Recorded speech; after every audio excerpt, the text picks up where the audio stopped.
Hello everyone, now will do another class of drugs जो कि हम लोग पीओडी के बारे में डिस्कस कर रहे हैं। तो नेक्स्ट क्लास है अल्सर को हील करने वाली। अभी तक हमने पढ़ा कि HCl की सिक्रीशन को कम करना कैसे करना, H2 रिसेप्टर को ब्लॉक करना या फिर एंटासिड्स दे देना या PPI देना। तो अब हम पढ़ेंगे सीधा अल्सर को हील कैसे करते हैं, क्योंकि जो HCl है अगर वो सिक्रीट होता है तो वो अल्सर जो बन चुका है उसे बहुत ज़्यादा इरिटेट करता रहता है। तो हम लोग को चाहिए कि अल्सर के ऊपर एक कवरिंग दे दें ताकि वो और ज़्यादा ख़राब होने की बजाय वो हील हो। तो उसके लिए जो पहला हमारे पास आता है दैट इज़ सुकराल्फेट।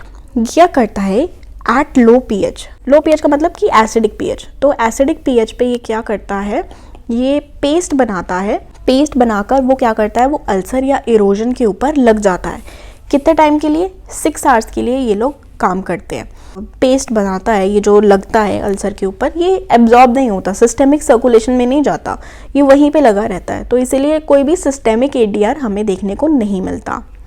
कॉन्ट्रा इंडिकेशन है, सुकराल्फेट के साथ हम लोग को कभी भी एंटासिड्स या फिर PPI को यूज़ नहीं करना चाहिए।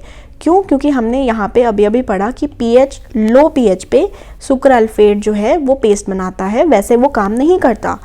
और जो एंटासिड या प्रोटॉन पंप इनहिबिटर्स हैं ये HCl की सिक्रीशन को कम करते हैं, राइट। और HCl की सिक्रीशन को कम करना मतलब पीएच को इंक्रीज करना। इंक्रीज्ड पीएच पे सुकराल्फेट काम नहीं करेगा, इसीलिए इन दोनों को यूज़ नहीं कर सकते हम लोग साथ में। नेक्स्ट जो आता है that is prostaglandin analogues. Prostaglandins हमने पढ़ा है वो क्या करते हैं, वो म्यूकोजल ब्लड फ्लो को इंक्रीज करते हैं, साथ में वो बाइकार्बोनेट की प्रोडक्शन को इंक्रीज करते हैं। मेन एग्जाम्पल जो आती है यहाँ पे दैट इज़ मीसोप्रेस्टोल। ये जो मीसोप्रेस्टोल है that is most specific drug for NSAID induced ulcer. PPI हमने पढ़ा था that is drug of choice. This is the most specific drug misoprostol. इसका TF जो होता है बहुत ही कम होता है, 30 मिनट से भी कम होता है, इसलिए हमें 3 to 4 टाइम्स हम इसे लेना चाहिए daily. It is Contra indicated in pregnancy. Next one is anticholinergics.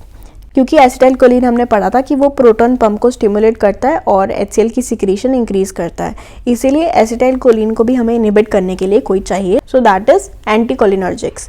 उसके अंदर एग्जांपल्स आती हैं पिरेंजीपिन, साथ में टिलेंजीपिन। पिरेंजीपिन एंड टिलेंजीपिन ये लोग M1 रिसेप्टर एंटागोनिस्ट है। M1 जो होता है वो GIT में गैस्ट्रिक ग्लैंड्स में होता है, ये हम लोगों ने पढ़ा है। और this is used in POD that is peptic ulcer disease. साथ में गैस्ट्राइटिस के लिए भी हम एंटीकोलिनर्जिक्स को यूज़ कर सकते हैं। Next one is cholecystokinin receptor blockers, जो हम लोगों ने पढ़ा था ना CCKB, ये वाले CCKB, इसके ऊपर गैस्ट्रिन लगकर काम करता है, इन्हें इनहिबिट करना। ये अभी इतने नोन नहीं है, नॉट येट डिस्कवर्ड। तो या then the last one is Helicobacter pylori eradication. ये हम लोगों ने PPI में भी पढ़ा था कि PPI is used for its eradication, लेकिन PPI के साथ साथ हम लोग एंटीबायोटिक्स भी यूज़ कर सकते हैं। एंटीबायोटिक्स में amoxicillin, metronidazole, tetracycline, colloid bismuth subcitrate और साथ में बिस्मथ सबसैलिसाइलेट। अब ये जो बिस्मथ है वो क्या करता है, वो ब्लैकनिंग कर देता है, blackening of tongue, blackening of stool. ये इसके नॉर्मल हैं, क्योंकि टंग की ब्लैकनिंग होने से कोई ज़्यादा फर्क नहीं पड़ता हमें, तो ये एक नॉर्मल है। लेकिन बिस्मथ की जब टॉक्सिसिटी हो जाती है तो दैट विल लीड टू ऑस्टियोडिस्ट्रोफी और साथ में इंसेफेलोपैथी। ये एक मेजर कॉज है प्रॉब्लम के लिए। अब ये जो ब्लैकनिंग ऑफ स्टूल होती है तो इसे देखकर हमें लगता है कि ये कोई केस है जिसमें GIT में ब्लीडिंग हो रही है। ये हम इसमें कंफ्यूज हो जाते हैं जब हम ब्लैकनिंग ऑफ स्टूल देखते हैं कि ये GIT ब्लीडिंग तो नहीं गई। बिस्मथ अपना एक्शन कैसे करता है, वो अल्सर्स या इरोजन्स को कोट कर देता है और एक प्रोटेक्टिव लेयर बना देता है एसिड या पेप्सिन के अगेंस्ट। साथ में ये प्रोस्टाग्लैंडिन्स को भी स्टिमुलेट कर देता है ताकि म्यूकस और बाइकार्बोनेट की सिक्रीशन जो है वो बढ़ जाए।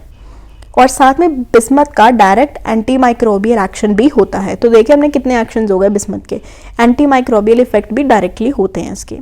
अब ये जो बिस्मथ सबसैलिसाइलेट है, सबसैलिसाइलेट, ये क्या होता है जब हम लोग स्टमक में जाता है, मतलब हम लोग नहीं, ये जब स्टमक में जाता है तो स्टमक के अंदर ये टूट जाता है, इसकी डिसोसिएशन हो जाती है। सैलिसाइलेट जो है वो एब्जॉर्ब हो जाता है, जैसे कि एस्पिरिन होता है ना, वैसे ही ये भी एब्जॉर्ब हो जाता है सैलिसाइलेट और बच जाता है बिस्मथ। 99% जो बिस्मथ है वो स्टूल के अंदर आता है, 1% जो है वो एब्जॉर्ब हो जाता है। और सैलिसाइलेट जो है वो सारा एब्जॉर्ब हो जाता है, और साथ में एब्जॉर्ब होने के बाद मतलब ब्लड में जाना मतलब इवेंचुअली किडनी के थ्रू यूरिन में सिक्रीट हो जाना। तो सैलिसाइलेट जो है वो एक्सक्रीट आउट होता है यूरिन के थ्रू, और बिस्मथ जो है वो स्टूल के थ्रू। तो अगर हम इसका रेजिमेन देखें तो पीपीआई के साथ साथ एमोक्सिसिलिन एक एंटीबायोटिक और क्लेरिथ्रोमाइसिन का ये एक रेजिमेन है जो कि हम ले सकते हैं twice a day for 14 days. साथ में पीपीआई, बिस्मथ सैलिसाइलेट, टेट्रासाइक्लिन और मेट्रोनिडाजोल। पीपीआई में स्पेसिफिकली ओमिप्राजोल, OBTM, ये एक OBTM एक याद करने के लिए, ये चारों जो हैं हम लोग ले सकते हैं। ये एक रेजिमेन है। ऐसे एक दो और रेजिमेंस हैं। So this is used for Helicobacter pylori eradication. So this was about peptic ulcer disease की pharmacology. If you have any query regarding this topic you can ask, and if you like the video please subscribe. Thank you.